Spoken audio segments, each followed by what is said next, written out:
Hello guys. So today we're doing the MWR Week 5 XSS Practice Lab. This lab is actually fun, and it's not that hard if you take some time to research and understand it properly. I already went through most of it earlier this week when it was released. So today I'm just going to give you guys a quick walkthrough of what I did, what I encountered, and how everything works. So yeah, XSS, or cross-site scripting, is a really important topic to learn. You just need to understand the basics of JavaScript and how scripts run in web applications, and you'll be good to go.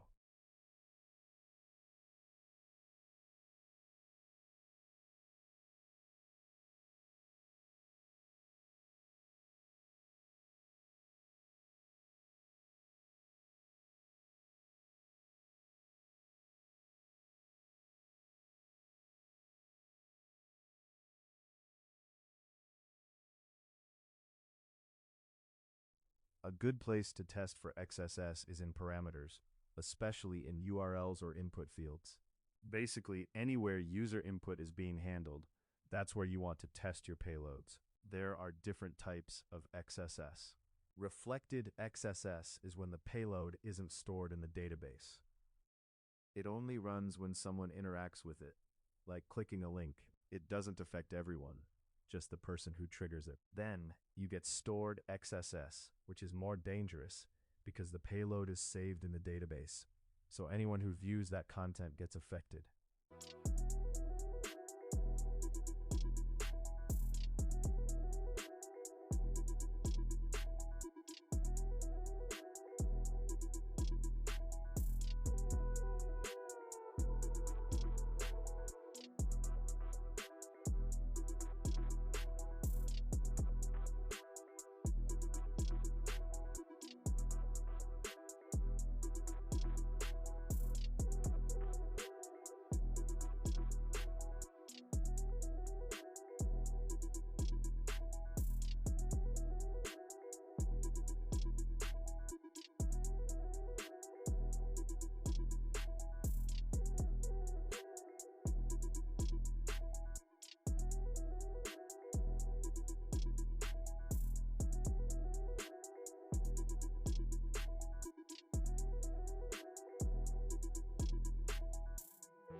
So, jumping into the lab, we start with basic payload testing.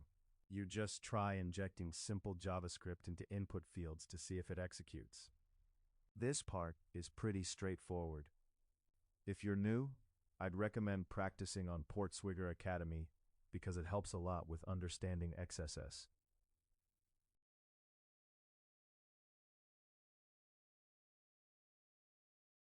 Alright guys, in this part, I'm going to explain how to identify stored XSS and reflected XSS just by looking at the page source and understanding what to notice. So first things first, when you're testing for XSS, you always want to inspect how your input is handled by the application. After you enter something into a field, like a search box or a comment section, you right-click and view the page source or use Inspect Element to see where your input ends up. Reflected XSS is the easier one to spot. What happens here is that your input is immediately reflected back in the response. So, for example, if you type something into a search bar and submit it, and then you view the page source, you might actually see your exact input sitting inside the HTML. If you notice that your input appears directly in the source code without being stored anywhere, that's a strong sign of reflected XSS. Especially if it appears inside things like a paragraph tag, a div, or even inside JavaScript. The key thing to look for is whether your input is being returned instantly and whether it's properly sanitized. If you see special characters like angle brackets not being escaped, that means the application might execute scripts.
Alright, so let's quickly break down cross-origin resource sharing, also known as CORS, in a simple way.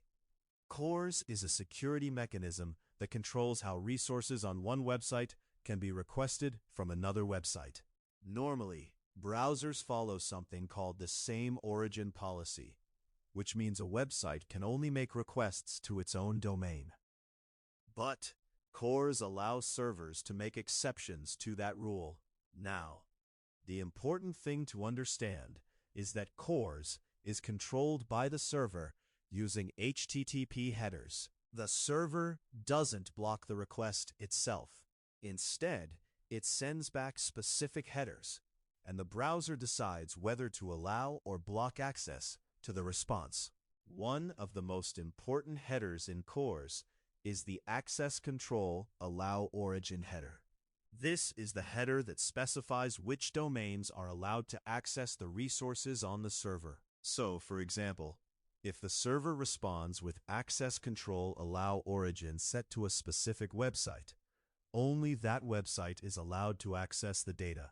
If it's set to a wildcard, which is an asterisk, then any website can access it, but that's less secure. There are also other headers involved, like Access Control Allow Methods, which tells the browser what HTTP methods are allowed, and Access Control Allow Headers, which defines what headers can be used in the request. Now, when a browser makes a request, it includes something called an origin header, which tells the server where the request is coming from. The server checks that origin and decides whether to allow it by setting the Access Control Allow Origin header in the response. There are also two types of requests in CORS. Simple requests are sent directly, while more complex requests first send a pre-flight request using the options method to check if the server allows it. So, in summary, the key header that specifies which domains are allowed to access resources is Access Control Allow Origin, and it plays a central role in how CORS controls cross-domain communication.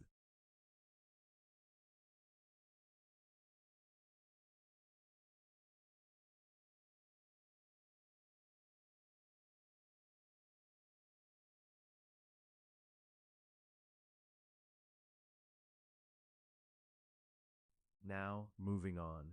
For this lab, I'd actually recommend using the attack box. I tried using my virtual machine, but I had issues, especially when trying to steal session cookies using an XSS payload. The requests just weren't going through. It might be a VPN issue or something with my setup, but yeah, it didn't work properly for me. So after that, I did some recon, looking for subdomains and directories, just to see what endpoints were available. Then I used Burp Suite to analyze the requests and figure out which parts of the application were vulnerable. I found that the email and name fields were both vulnerable to XSS. That means you can inject a script that executes when the moderator views the message. So basically, once you send the payload, when the moderator opens it, your script runs in their browser. I created a couple of scripts, one for stealing session tokens, and another one for modifying account data. I did run into an issue while executing my script because my machine crashed, so I couldn't fully test everything at that moment.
For the final part of the lab, the goal was to inject a stored XSS payload into the comments section.